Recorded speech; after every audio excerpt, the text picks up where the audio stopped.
Good. 1, 2. Wait. Okay. I've never been here, and I always like going to a new place. I want to visit every country in Eastern Europe for sure. So I was really happy to be invited to finally see something in Romania. And I was also happy that it's not the capital city, it's a different city. I really like that idea, and I like small cities. So actually my first impression of Timisoara is this is a perfect place for us to do this kind of work, and I think there's a possibility of a really good future. I don't think the capital of culture is the answer for the nightlife projects that we're talking about. And I think that it would be really great if you can get like some of that project to be involving nightlife, but that project isn't designed for this kind of activity. I think you could use this time when people are focusing their attention on the city generally, and when there's maybe more tourist interest and there's more local interest in culture, you can use that atmosphere to do the things that you want.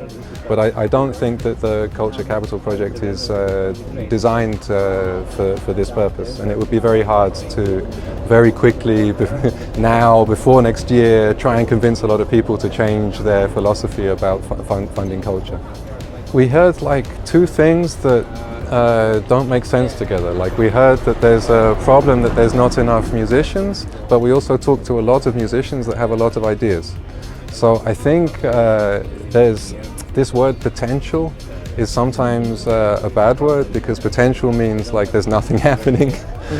But in Timisoara, I think this potential is very big, because some things are nearly happening. Like, it's very close to an explosion. Like, that's the feeling I get. And I heard that from a lot of the musicians. They're talking so passionately about the things they do. So you just need to find a way to unlock that potential. I don't see any barriers. Like, we were talking to all of the experts, like how we come here to try and solve problems and come up with ideas to remove barriers.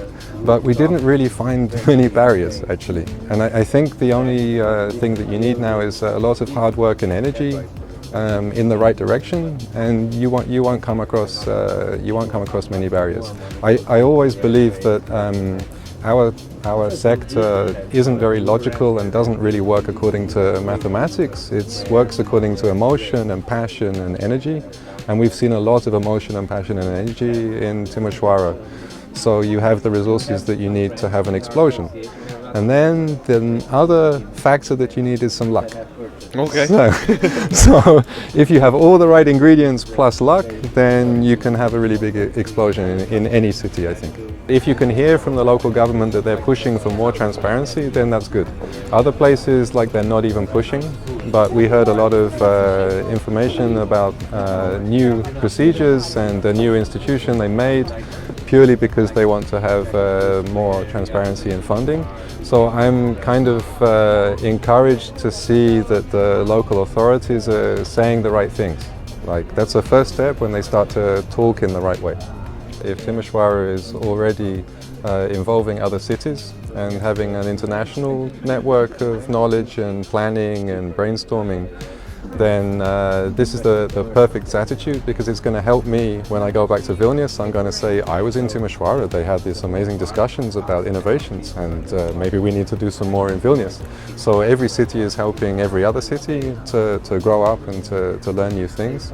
And you picked the attitude of being international from day one, which I think is a very smart idea. I come from the West, and in many ways I ran away from the West because I didn't like it. So this assumption that everything is awesome in the West and everything is bad in the East is ridiculous.